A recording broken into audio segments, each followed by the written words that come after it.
Welcome to English সলিউশনে স্বাগতম জানাচ্ছি। আমরা ইতিপূর্বে রাইট ফর্ম অফ ভার্বের 5টি পর্বে আমাদের সকল রুলসগুলো দেখে নিয়েছি। এর বাইরেও কিছু রুলস রয়েছে যেগুলো আমরা পরে আবার অন্য একটি পর্বে দেখানোর চেষ্টা করব। তবে আমরা যেগুলো করিয়েছি সেগুলো পারলে অতি সহজেই রাইট ফর্মস অফ ভার্ব আমরা সলিউশন করতে পারবো। আমরা আজকে দেখব HSC exam question solution right forms of verb পার্টের ঢাকা বোর্ড 2019 সালের প্রশ্নটি আমরা অতি সহজে সমাধান করব। কিভাবে আমরা আমাদের রুলসগুলো অ্যাপ্লাই করে অতি সহজে সমাধান করতে পারি এটি আমরা দেখে নিব। আমরা চলে যাই সরাসরি প্রশ্নে। এটি ঢাকা বোর্ড 2019 সালের একটি প্রশ্ন। আমরা দেখে নেব এই প্রশ্নটা আমরা কিভাবে অতি সহজেই সমাধান করতে পারি। প্রথমেই আছে cricket is a popular game. খেয়াল করি আমরা রাইট ফর্ম অফ ভার্ব যদি সলিউশন করতে যাই তার পূর্বে অবশ্যই পারলে প্রথমে এটি একবার পড়ে নিব, তারপরে আমরা সলিউশন করার চেষ্টা করব। কারণ আমরা বোঝার চেষ্টা করব এটা কোন টেন্সের বিষয় নিয়ে আলোচনা করা হচ্ছে। আমরা প্রথম সেন্টেন্সটা পড়েই বুঝতে পারছি আমাদের পুরো জিনিসটাই হবে প্রেজেন্ট ইনডিফিনিট টেন্স বা প্রেজেন্ট টেন্স বেসড একটা কথাবার্তা। সুতরাং আমাদের জন্য এতে সহজ হবে রুলসটা অ্যাপ্লাই করতে। খেয়াল করি যদি বলা হয় cricket is a popular game, cricket খুবই একটি জনপ্রিয় খেলা। Both the young and the old, এখানে একটি ক্লু আছে। আমরা প্রত্যেকটা জায়গায় ক্লু আইডেন্টিফাই করার চেষ্টা করব। খেয়াল করি the young and the old, তার মানে প্লুরাল আছে, তার মানে ভার্ব যেটাই হবে অ্যান্সার সেটা কিন্তু প্লুরাল সাবজেক্ট বেস করে হবে। Dash pleasure from this game, তার মানে হচ্ছে এখানে যদি আমরা ভার্ব বসাই তাহলে অ্যান্সার আমরা লিখতে পারি গেট। কারণ হচ্ছে যেহেতু সাবজেক্টটা প্লুরাল তাহলে ভার্বের সাথে এস বা ইএস যুক্ত হওয়ার কোনো সুযোগ নাই। যদি এখানে both the young and the ওল্ডের পরিবর্তে থাকতো শুধু দ্য ইয়ং অথবা থাকতো শুধু দ্য ওল্ড তাহলে আমরা কিন্তু লিখতাম গেটস। যেহেতু আমরা both the young and the old লিখতে পেরেছি, এটা বুঝতে পেরেছি যে এটা একটা প্লুরাল সাবজেক্ট আছে, তার মানে ভার্বের সাথে এস বা ইএস যোগ করবো না, এটা থার্ড পারসন প্লুরাল হিসেবে আছে। এই জন্য ভার্বের বেস ফর্ম বা প্রেজেন্ট ফর্মটাই আমরা এখানে বসিয়েছি। তারপরে দেখি in fact cricket dash the gentleman's game. খেয়াল করি আমরা শিখেছিলাম যে কোনো বাক্যে যদি হচ্ছে পেসিভ বোঝায় তাহলে আমরা অ্যামিজ আর ওয়াজ ওয়্যার এর মধ্যে একটা কিছু এনে তারপর ভার্বের পাস্ট পার্টিসিপল করব। এই বাক্যটা পেসিভ কেন হবে বুঝি আমরা। ক্রিকেট সাবজেক্টটা বস্তুবাচক এবং ক্রিকেট নিজে কিন্তু কিছুই করতে পারে না।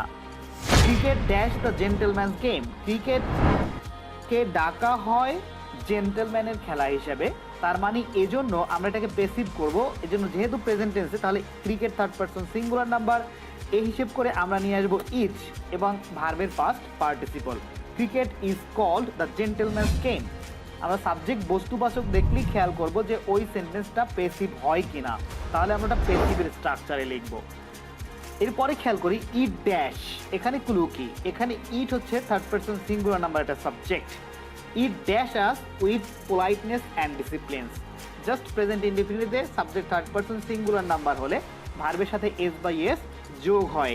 এই হিসাব করে এন্টারটেইনের সাথে আমরা এস যোগ করে দিব। ইট এন্টারটেইনস আজ উইথ পোলাইটনেস অ্যান্ড ডিসিপ্লিন, তার মানে এটা আমাদের এন্টারটেইন করে সাথে কি করে, পোলাইটনেস এবং ডিসিপ্লিন শেখায়, ভদ্রতা এবং হচ্ছে নিয়মানুবর্তিতা, এই জিনিসটিও আমাদের ক্রিকেট শিক্ষা দেয়। কিভাবে আমরা যদি খেয়াল করি ক্রিকেটে শুরুতে খেলা শুরুতে অথবা শেষে দেখবো যে আমরা সব খেলোয়াড়রা করমর্দন করে মাঠে প্রবেশ করছে, আবার করমর্দন করেই মাঠ থেকে বের হয়ে যাচ্ছে, জিতুক বা হারুক সব ক্ষেত্রে। অ্যান্ড ডিসিপ্লিন, ক্রিকেট খুবই ডিসিপ্লিন খেলা, কারণ ডিসিপ্লিনের যখনই ঘাটতি হয় তখনই সে দল ফিল্ডিং খারাপ করে, নয়তো ব্যাটিং খারাপ করে, নয়তো বোলিং খারাপ করে। তার মানে ডিসিপ্লিন এবং পোলাইটনেস দুটোই কিন্তু ক্রিকেট আমাদের শিক্ষা দেয়। A sense of Brotherhood and fraternity dash among the playing Nations through it. খেয়াল করি a sense of Brotherhood and fraternity, এখানে আমাদের বুঝতে হবে অ্যান্ড দ্বারা দুটো শব্দ যুক্ত আছে, ব্রাদারহুড অ্যান্ড ফ্র্যাটার্নিটি, কিন্তু তারপরও সাবজেক্টটা সিঙ্গুলার। এখানেই হচ্ছে টেকনিকটা। এসেন্স অফ, তার মানে মূল সাবজেক্ট হচ্ছে এসেন্স। মনে রাখবো যদি কোনো সাবজেক্ট থাকে এবং সাবজেক্টের পরে যদি কখনো প্রিপোজিশন থাকে, সেই প্রিপোজিশন থাকার পরে যে অংশটুকু থাকবে সেটুকু আসলে সাবজেক্ট না, প্রিপোজিশনের আগে যেটুকু থাকবে সেটুকু হচ্ছে সাবজেক্ট। দ্যাট মিনস এসেন্স হচ্ছে এখানে subject. Of Brotherhood and fraternity দেখে অনেকেই তোমরা কনফিউজড হয়ে যাবে, যেটা আসলে ঠিক না। মূলত আমাদের মনে রাখতে হবে এসেন্স হচ্ছে বাক্যের সাবজেক্ট। দ্যাটস ওয়াই আমরা, যেহেতু এটা একটা বস্তুবাচক, সেন্স মানে হচ্ছে একটা দৃষ্টি, সেটা বস্তুবাচক, এই জন্য আমরা এটাকে পেসিভ করে ফেললাম। ইজ ক্রিয়েটেড, ক্রিয়েট থেকে আমরা নিয়ে আসলাম ইজ, কারণ এটা পেসিভ করতে হবে, যেহেতু essence third person singular number, এই জন্য আমরা আর না এনে আনলাম ইজ এবং ভার্বের past participle created. Among the playing Nations through it, তার মানে একটা ব্রাদারহুড, ভ্রাতৃত্ববোধের এবং সহমর্মিতার তৈরি হয় আমাদের যে সমস্ত ক্রিকেট খেলা সেই দেশগুলোর মধ্যে, এর মাধ্যমে। At present cricket is the most popular game in Bangladesh. বর্তমানে ক্রিকেট হচ্ছে বাংলাদেশের একটি জনপ্রিয় খেলা। The English dash it here in this subcontinent. The English, English শব্দটার মধ্যে অনেক জটিল হিসেব নিকাশ আছে। খেয়াল করি, ইংলিশ একটা ভাষা হয়, কিন্তু যদি ইংলিশের পূর্বে দা যোগ করে দেওয়া হয় তার মানে বোঝায় ইংরেজি জাতি। ঠিক আছে, ইংরেজি জাতি, দা ইংলিশ বলতে ইংরেজি জাতি বোঝাচ্ছে। দ্যাটস ওয়াই যে ভার্বটি আসবে সেটি আমরা এভাবে লিখতে পারি, played it here in this subcontinent. কেন আমরা এখানে কেন পাস্ট করলাম, ইতিপূর্বে কেন প্রেজেন্ট করেছি, তার মানে এই সেন্টেন্সটা আগে বোঝার চেষ্টা করি যে the English dash it here in this subcontinent since then it dash an integral part of our entertainment. এখানে আমরা পাস্ট করেছি এই জন্য কারণ ইংরেজিরা শাসন করেছে আমাদের পূর্বে, তার মানে খেলাধুলাও যে ইংরেজরা করেছে এখানে সেটাও পূর্বেই করেছিল। দ্যাটস ওয়াই এটাকে আমরা পাস্ট টেন্সে করে দিলাম। And since then it dash it has become an integral part of our entertainment. এই সাবকন্টিনেন্টে ইংরেজরাই প্রথম এটা শুরু করেছিল খেলা, এবং এরপর থেকে ইট has become an integral part of hour entertainment, এটা পরিণত হয়েছে আমাদের এন্টারটেইনমেন্টের বা চিত্ত বিনোদনের অন্যতম একটা অংশ হিসাবে। এটা আমরা ইট আছে দেখে subject third person singular number দেখে হ্যাজ আনলাম, হ্যাভ আনলাম না। আশা করি বোঝা গেছে এটা।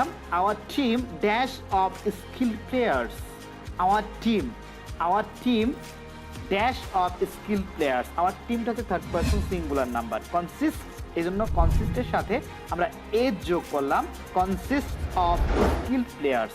যেহেতু আওয়ার টিমটা থার্ড পারসন সিঙ্গুলার নাম্বার এবং প্রেজেন্ট ইনডিফিনিটের একটি বাক্য এটি, এই জন্য আমরা ভার্বের সাথে এস বাই এস যোগ করলাম। পরের সেন্টেন্সে যদি আমরা দেখি, they already dash their performance in several matches. খেয়াল করি অলরেডি একটা শব্দ আছে যেটা হচ্ছে এই সেন্টেন্সের ক্লু। আমরা জানি অলরেডি যদি কোনো সেন্টেন্সে থাকে সেই সেন্টেন্সটা প্রেজেন্ট পারফেক্ট টেন্সে লিখতে হয়। দ্যাটস ওয়াই আমরা শোর পরিবর্তে এখানে আমরা যেহেতু দে আছে এজন্য হ্যাজ না এনে আমরা আনবো হ্যাভ, এবং শো শব্দের পাস্ট পার্টিসিপল হচ্ছে শোন। যেহেতু আমরা জানি হ্যাভ এবং হ্যাজ এর পরে ভার্বের পাস্ট পার্টিসিপল হয়, আর অলরেডি যেহেতু আছে আমাদের এটা প্রেজেন্ট পারফেক্ট টেন্সে গঠন করতে হবে। প্রেজেন্ট পারফেক্ট টেন্স মানে হচ্ছে হ্যাভ অথবা হ্যাজ প্লাস ভার্বের past participle form. They already have shown their performance in several matches. Okay, but it is a matter of sorrow that sometimes our player dash so poorly that our countrymen dash astonished।